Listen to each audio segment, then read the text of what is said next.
I'd like to tell you about the strangest secret in the world. Some years ago, the late Nobel Prize-winning Dr. Albert Schweitzer was being interviewed in London, and a reporter asked him, "Doctor, what's wrong with men today?" And the great doctor was silent a moment, and then he said, "Men simply don't think." It's about this that I want to talk with you.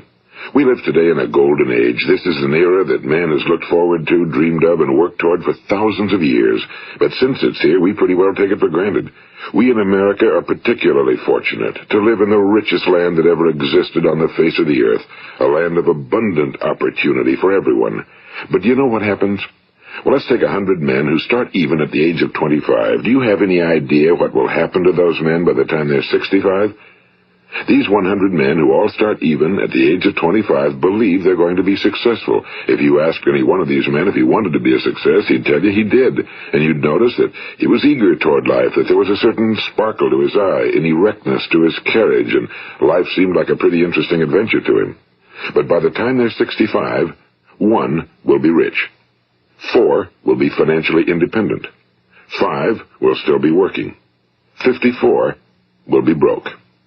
Now think a moment. Out of the 100, only 5 make the grade. Now why do so many fail? What has happened to the sparkle that was there when they were 25? What's become of the dreams, the hopes, the plans? And why is there such a large disparity between what these men intended to do and what they actually accomplished? When we say about 5% achieve success, we have to define success. And here's the best definition I've ever been able to find. Success is the progressive realization of a worthy ideal. If a man is working toward a predetermined goal and knows where he's going, that man is a success. If he's not doing that, he's a failure. Success is the progressive realization of a worthy ideal. Rollo May, the distinguished psychiatrist, wrote a wonderful book called Man's Search for Himself. And in this book he says, the opposite of courage in our society is not cowardice. It is conformity. And there you have the trouble today. It's conformity, people acting like everyone else without knowing why, without knowing where they're going. Now think of it. In America right now, there are over 18 million people 65 years of age and older. And most of them are broke. They're dependent on someone else for life's necessities. Now, we learn to read by the time we're 7. We learn to make a living by the time we're 25. Usually by that time, we're not only making a living, we're supporting a family. And yet by the time we're 65, we haven't learned how to become financially independent in the richest land that has ever been known. Why? We conform. And the trouble is that we're acting like the wrong percentage group, the 95 who don't succeed. Now, why do these people conform? Well, they really don't know. These people believe that their lives are shaped by circumstances, by things that happen to them, by exterior forces. They're outer-directed people. A survey was made one time that covered a lot of men, working men, and these men were asked, "Why do you work? Why do you get up in the morning?" 19 out of 20 had no idea. If you ask them, they'll say, well, everyone goes to work in the morning, and that's the reason they do it, because everyone else is doing it. Now let's get back to our definition of success. Who succeeds? The only person who succeeds is the person who is progressively realizing a worthy ideal. He's the person who says, I'm going to become this, and then begins to work toward that goal. I'll tell you who the successful people are. A success is the school teacher who's teaching school because that's what he or she wants to do. The success is the woman who's a wife and mother because she wanted to become a wife and mother and is doing a good job of it. The success is the man who runs the corner gas station because that was his dream. That's what he wanted to do. The success is the successful salesman who wants to become a top-notch salesman and grow and build with his organization. A success is anyone who is doing deliberately a predetermined job because that's what he decided to do deliberately. But only 1 out of 20 does that. That's why today there isn't really any competition unless we make it for ourselves. Instead of competing, all we have to do is create. You know, for 20 years, I looked for the key which would determine what would happen to a human being. Was there a key I wanted to know which would make the future a promise that we could foretell to a large extent? Was there a key that would guarantee a person's becoming successful if he only knew about it and knew how to use it? Well, there is such a key, and I've found it. Have you ever wondered why so many men work so hard and honestly without ever achieving anything in particular, and others don't seem to work hard and yet seem to get everything? They seem to have the magic touch. You've heard them say that about someone. Everything he touches turns to gold. And have you ever noticed that a man who becomes successful tends to continue to become successful? And on the other hand, have you noticed how a man who's a failure tends to continue to fail? Well, it's because of goals. Some of us have goals, some don't. People with goals succeed because they know where they're going. It's that simple. Think of a ship leaving a harbor, and think of it with the complete voyage mapped out and planned. The captain and crew know exactly where it's going and how long it'll take. It has a definite goal. Now, 9,999 times out of 10,000, it will get to where it started out to get. Now, let's take another ship, just like the first, only let's not put a crew on it or a captain at the helm. Let's give it no aiming point, no goal, no destination. We just start the engines and let it go. I think you'll agree with me that if it gets out of the harbor at all, it will either sink or wind up on some deserted beach, a derelict. It can't go anyplace because it has no destination and no guidance, and it's the same with a human being. Take the salesman, for example. There's no other person in the world today with the future of a good salesman. Selling is the world's highest paid profession, if we're good at it and if we know where we're going. Every company needs top-notch salesmen, and they reward those men. The sky's the limit for them. But how many can you find? Someone once said the human race is fixed, not to prevent the strong from winning, but to prevent the weak from losing. The American economy today can be likened to a convoy in time of war. The entire economy is slowed down to protect its weakest link, just as the convoy had to go at the speed that would permit its slowest vessel to remain in formation. That's why it's so easy to make a living today. It takes no particular brains or talent to make a living and support a family today. So we have a plateau of so-called security, if that's what a person's looking for. But we do have to decide how high above this plateau we want to aim. Now let's get back to the strangest secret in the world, the story that I wanted to tell you today. Why do men with goals succeed in life and men without them fail? Well, let me tell you something which, if you really understand it, will alter your life immediately. If you understand completely what I'm going to tell you from this moment on, your life will never be the same again. You will suddenly find that good luck just seems to be attracted to you. The things you want just seem to fall in line, and from now on you won't have the problems, the worries, the gnawing lump of anxiety that perhaps you've experienced before. Doubt, fear, well, they'll be things of the past. Here's the key to success and the key to failure. We become what we think about. Now let me say that again. We become what we think about. Throughout all history, the great wise men and teachers, philosophers and prophets have disagreed with one another on many different things. It's only on this one point that they are in complete and unanimous agreement. Listen to what Marcus Aurelius, the great Roman emperor, said. A man's life is what his thoughts make of it. Disraeli said this. Everything comes if a man will only wait. I've brought myself by long meditation to the conviction that a human being with a settled purpose must accomplish it, and that nothing can resist a will that will stake even existence for its fulfillment. Ralph Waldo Emerson said this, a man is what he thinks about all day long. William James said, the greatest discovery of my generation is that human beings can alter their lives by altering their attitudes of mind. And he also said, we need only in cold blood act as if the thing in question were real, and it will become infallibly real by growing into such a connection with our life that it will become real. It will become so knit with habit and emotion that our interest in it will be those which characterize belief. And he also said, if you only care enough for a result, you will almost certainly attain it. If you wish to be rich, you will be rich. If you wish to be learned, you will be learned. If you wish to be good, you will be good. Only you must then really wish these things and wish them exclusively, and not wish at the same time 100 other incompatible things just as strongly. In the Bible you read in Mark 9:23, if thou canst believe, all things are possible to him that believeth. My old friend Dr. Norman Vincent Peale put it this way, this is one of the greatest laws in the universe. Fervently do I wish I had discovered it as a very young man. It dawned upon me much later in life, and I found it to be one of the greatest, if not my greatest discovery outside of my relationship to God. The great law, briefly and simply stated, is that if you think in negative terms, you will get negative results. If you think in positive terms, you will achieve positive results. That is the simple fact, he went on to say, which is at the basis of an astonishing law of prosperity and success. In 3 words, believe and succeed. William Shakespeare put it this way: our doubts are traitors and make us lose the good we oft might win by fearing to attempt. George Bernard Shaw said, people are always blaming their circumstances for what they are. I don't believe in circumstances. The people who get on in this world are the people who get up and look for the circumstances they want, and if they can't find them, make them. Well, that's pretty apparent, isn't it? And every person who discovered this for a while believed that he was the first one to work it out. We become what we think about. Now, it stands to reason that a person who's thinking about a concrete and worthwhile goal is going to reach it, because that's what he's thinking about, and we become what we think about. Conversely, the man who has no goal, who doesn't know where he's going, and whose thoughts must therefore be thoughts of confusion and anxiety and fear and worry, becomes what he thinks about. His life becomes one of frustration and fear and anxiety and worry. And if he thinks about nothing, he becomes nothing.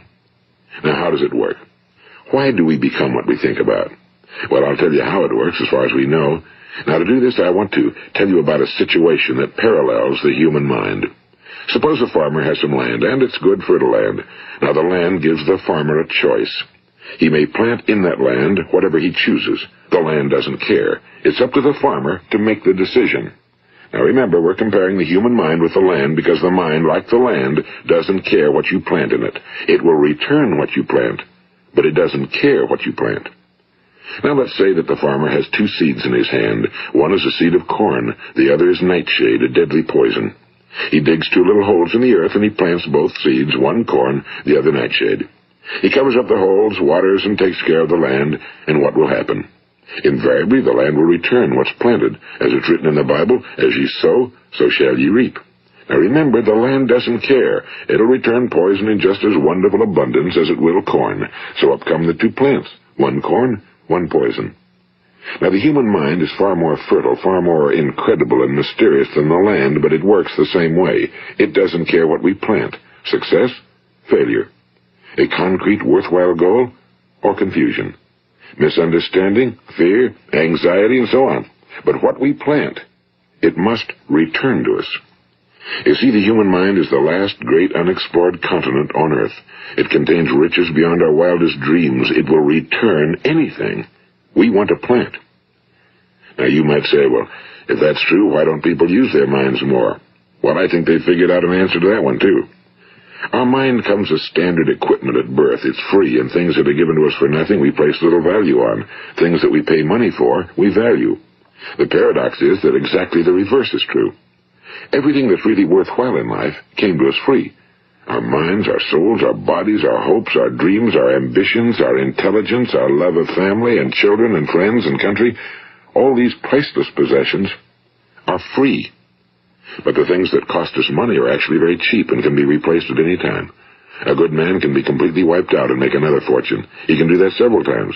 Even if our home burns down, we can rebuild it. But the things we got for nothing, we can never replace. The human mind isn't used because we take it for granted. Familiarity breeds contempt. It can do any kind of job we assign to it, but generally speaking, we use it for little jobs instead of big, important ones. Universities have proved that most of us are operating on about 10% or less of our abilities. So decide now, what is it you want? Plant your goal in your mind. It's the most important decision you ever make in your entire life. What is it you want? Do you want to be an outstanding salesman? A better worker at your particular job? Do you want to go places in your company? In your community? Do you want to get rich? All you've got to do is plant that seed in your mind, care for it, work steadily toward your goal, and it will become a reality. It not only will, there's no way that it cannot. You see, that's a law, like the laws of Sir Isaac Newton, the laws of gravity. If you get on top of a building and jump off, you'll always go down. You'll never go up, and it's the same with all the other laws of nature. They always work. They're inflexible. Think about your goal in a relaxed, positive way. Picture yourself in your mind's eye as having already achieved this goal. See yourself doing the things you will be doing when you've reached your goal.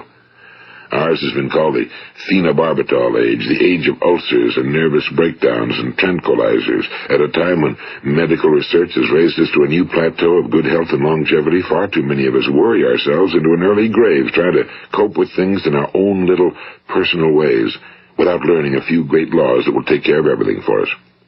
These things we bring on ourselves through our habitual way of thinking. Every one of us is the sum total of his own thoughts. He is where he is because that's exactly where he really wants to be, whether he'll admit that or not. Each of us must live off the fruit of his thoughts in the future, because what you think today and tomorrow, next month and next year, will mold your life and determine your future. You're guided by your mind. I remember one time I was driving through eastern Arizona, and I saw one of those giant earth-moving machines roaring along the road at about 35 miles an hour with what looked like 30 tons of dirt in it. A tremendous, incredible machine, and there was a little man perched way up on top with the wheel in his hands guiding it. And as I drove along, I was struck by the similarity of that machine to the human mind. Just suppose you're sitting at the controls of such a vast source of energy. Are you going to sit back and fold your arms and let it run itself into a ditch? Or are you going to keep both hands firmly on the wheel and control and direct this power to a specific, worthwhile purpose? It's up to you. You're in the driver's seat. You see, the very law that gives us success is a two-edged sword. We must control our thinking.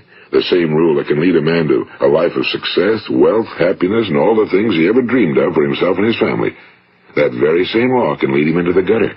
It's all in how he uses it, for good or for bad. This is the strangest secret in the world. Now, why do I say it's strange, and why do I call it a secret? Actually, it isn't a secret at all. It was first promulgated by some of the earliest wise men, and it appears again and again throughout the Bible, but very few people have learned it, understand it. That's why it's strange, and why for some equally strange reason it virtually remains a secret. I believe that you could go out and walk down the main street of your town and ask one man after another what the secret of success is, and you probably wouldn't run into one man in a month who could tell you. Now, this information is enormously valuable to us if we really understand it and apply it. It's valuable to us not only for our own lives, but the lives of those around us, our families, employees, associates, and friends. Life should be an exciting adventure. It should never be a bore. A man should live fully, be alive. He should be glad to get out of bed in the morning. He should be doing a job he likes to do because he does it well. One time I heard Grove Patterson, the great late editor-in-chief of the Toledo Daily Blade, make a speech, and as he concluded his speech, he said something I've never forgotten. He said, "My years in the newspaper business have convinced me of several things. Among them, that people are basically good, and that we came from someplace, and we're going someplace. So we should make our time here an exciting adventure. The architect of the universe didn't build a stairway leading nowhere." And the greatest teacher of all, the carpenter from the plains of Galilee, gave us the secret time and time again. As ye believe, so shall it be done unto you. I've explained the strangest secret in the world and how it works. Now, on this side, I want to explain how you can prove to yourself the enormous returns possible in your own life by putting this secret to a practical test. I want you to make a test that will last 30 days. It isn't going to be easy, but if you'll give it a good try, it will completely change your life for the better. Now, back in the 17th century, Sir Isaac Newton, the English mathematician and natural philosopher, gave us some natural laws of physics which apply as much to human beings as they do to the movement of bodies in the universe. And one of these laws is that for every action, there is an equal and opposite reaction. Simply stated, as it applies to you and me, it means we can achieve nothing without paying the price. The results of your 30-day experiment will be in direct proportion to the effort you put forth. To be a doctor, you must pay the price of long years of difficult study. To be successful in selling, and remember that each of us succeeds to the extent of his ability to sell. Selling our families on our ideas, selling education in schools, selling our children on the advantages of living the good and honest life, selling our associates and employees on the importance of being exceptional people. To, of course, the profession of selling itself. But to be successful in selling our way to the good life, we must be willing to pay the price. Now, what is that price? Well, it's many things. First, it's understanding emotionally, as well as intellectually, that we literally become what we think about, that we must control our thoughts if we're to control our lives. It's understanding fully that as ye sow, so shall ye reap. Second, it's cutting away all fetters from the mind and permitting it to soar as it was divinely designed to do. It's the realization that your limitations are self-imposed and that the opportunities for you today are enormous beyond belief. It's rising above narrow-minded pettiness and prejudice. And third, it's using all your courage to force yourself to think positively on your own problem, to set a definite and clearly defined goal for yourself, to let your marvelous mind think about your goal from all possible angles, to let your imagination speculate freely upon many different possible solutions, to refuse to believe that there are any circumstances sufficiently strong to defeat you in the accomplishment of your purpose, to act promptly and decisively when your course is clear, and to keep constantly aware of the fact that you are, at this moment, standing in the middle of your own acres of diamonds, as Russell Conwell used to point out. And fourth, save at least 10% of every dollar you earn. It's also remembering that no matter what your present job, it has enormous possibilities, if you're willing to pay the price. Now let's just go over the important points in the price each of us must pay to achieve the wonderful life that can be ours. It is, of course, worth any price. 1. You will become what you think about. 2. Remember the word imagination and let your mind begin to soar. 3. Courage. Concentrate on your goal every day. 4. Save 10% of what you earn. And 5. Action. Ideas are worthless unless we act on them. Now, I'll try to outline the 30-day test I want you to make. Keep in mind that you have nothing to lose by making this test and everything you could possibly want to gain. There are two things that may be said of everyone. Each of us wants something, and each of us is afraid of something. I want you to write on a card what it is you want more than anything else. It may be more money. Perhaps you'd like to double your income or make a specific amount of money. It may be a beautiful home. It may be success at your job. It may be a particular position in life. It could be a more harmonious family. Each of us wants something. Now write down on your card specifically what it is you want. Make sure it's a single goal and clearly defined. You needn't show it to anyone, but carry it with you so that you can look at it several times a day. Think about it in a cheerful, relaxed, positive way each morning when you get up, and immediately you have something to work for, something to get out of bed for, something to live for. Look at it every chance you get during the day and just before going to bed at night. And as you look at it, remember that you must become what you think about, and since you're thinking about your goal, you realize that soon it will be yours. In fact, it's yours really the moment you write it down and begin to think about it. Look at the abundance all around you as you go about your daily business. You have as much right to this abundance as any other living creature. It's yours for the asking. Now we come to the difficult part. Difficult because it means the formation of what is probably a brand new habit, and new habits are not easily formed. Once formed, however, it will follow you for the rest of your life. Stop thinking about what it is you fear. Each time a fearful or negative thought comes into your consciousness, replace it with a mental picture of your positive and worthwhile goal. And there'll come times when you'll feel like giving up. It's easier for a human being to think negatively than positively. That's why only 5% are successful. You must begin now to place yourself in that group. For 30 days, you must take control of your mind. It will think about only what you permit it to think about. Each day for this 30-day test, do more than you have to do. In addition to maintaining a cheerful, positive outlook, give of yourself more than you've ever done before. Do this knowing that your returns in life must be in direct proportion to what you give. The moment you decide on a goal to work toward, you're immediately a successful person. You are then in that rare and successful category of people who know where they're going. Out of every 100 people, you belong to the top 5. Don't concern yourself too much with how you're going to achieve your goal. Leave that completely to a power greater than yourself. All you have to do is know where you're going. The answers will come to you of their own accord and at the right time. Remember these words from the Sermon on the Mount, and remember them well. Keep them constantly before you this month of your test. Ask, and it shall be given you. Seek, and ye shall find. Knock, and it shall be opened unto you. For every one that asketh receiveth, and he that seeketh findeth, and to him that knocketh it shall be opened. It's as marvelous and as simple as that. In fact, it's so simple that in our seemingly complicated world, it's difficult for an adult to understand that all he needs is a purpose and faith. For 30 days, do your very best. If you're a salesman, go at it as you've never done before, not in a hectic fashion, but with the calm, cheerful assurance that time well spent will give you the abundance in return you deserve and want. If you're a homemaker, devote your 30-day test to completely giving of yourself without thinking about receiving anything in return, and you'll be amazed at the difference it makes in your life. No matter what your job, do it as you've never done it before for 30 days. And if you've kept your goal before you every day, you'll wonder and marvel at this new life you've found. Dorothea Brand, the outstanding editor and writer, discovered it for herself and tells about it in her fine book, Wake Up and Live. Her entire philosophy is reduced to the words, act as though it were impossible to fail.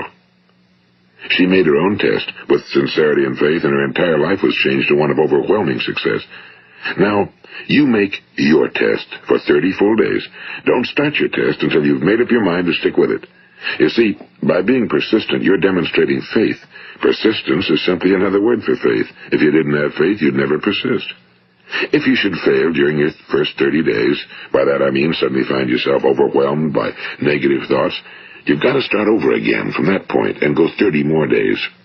Gradually, your new habit will form until you find yourself one of that wonderful minority to whom virtually nothing is impossible. And don't forget the card. It's vitally important as you begin this new way of living. On one side of the card, write your goal, whatever it may be. On the other side, write the words we've quoted from the Sermon on the Mount. Ask, and it shall be given you. Seek, and ye shall find. Knock, and it shall be opened unto you. Nothing great was ever accomplished without inspiration. See that during these crucial first 30 days, your own inspiration is kept at a peak. And above all, don't worry. Worry brings fear, and fear is crippling. The only thing that can cause you to worry during your test is trying to do it all yourself. Know that all you have to do is hold your goal before you. Everything else will take care of itself. Remember also to keep calm and cheerful. Don't let petty things annoy you and get you off course. Now, since making this test is difficult, some will say, why should I bother? Well, look at the alternative. No one wants to be a failure. No one really wants to be a mediocre individual. No one wants a life constantly filled with worry and fear and frustration. Therefore, remember that you must reap that which you sow. If you sow negative thoughts, your life will be filled with negative things. If you sow positive thoughts, your life will be cheerful, successful, and positive. Now, gradually, you will have a tendency to forget what you've heard on this recording. Play it often. Keep reminding yourself of what you must do to form this new habit. Gather your whole family around at regular intervals and listen to what's been said here. You know, most men will tell you that they want to make money without understanding the law. The only people who make money work in a mint. The rest of us must earn money. This is what causes those who keep looking for something for nothing or a free ride to fail in life. The only way to earn money is by providing people with services or products which are needed and useful. We exchange our time and our product or service for the other man's money. Therefore, the law is that our financial return will be in direct proportion to our service. Now, success is not the result of making money. Making money is the result of success, and success is in direct proportion to our service. Most people have this law backwards. They believe that you're successful if you earn a lot of money. The truth is that you can only earn money after you're successful. It's like the story of the man who sat in front of the stove and said to it, give me heat, and then I'll add the wood. How many men and women do you know, or do you suppose there are today, who take the same attitude toward life? There are millions. We've got to put the fuel in before we can expect heat. Likewise, we've got to be of service first before we can expect money. Don't concern yourself with the money. Be of service, build, work, dream, create. Do this, and you'll find there's no limit to the prosperity and abundance that will come to you. Prosperity, you know, is founded upon a law of mutual exchange. Any person who contributes to prosperity must prosper in turn himself. Sometimes the return will not come from those you serve, but it must come to you from someplace, because that's the law. For every action, there is an equal and opposite reaction. As you go daily through your 30-day test period, remember that your success will always be measured by the quality and quantity of service you render, and money is a yardstick for measuring this service. No man can get rich himself unless he enriches others. Now, there are no exceptions to a law. You can drive down any street in America and from your car estimate the service that's being rendered by the people living on that street. Had you ever thought of this yardstick before? It's interesting. Some, like ministers and priests and other devoted people, measure their returns in the realm of the spiritual, but again, their returns are equal to their service.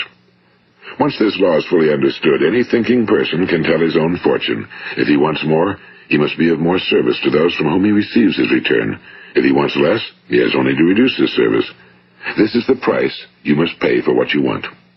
If you believe you can enrich yourself by deluding others, you can end only by deluding yourself.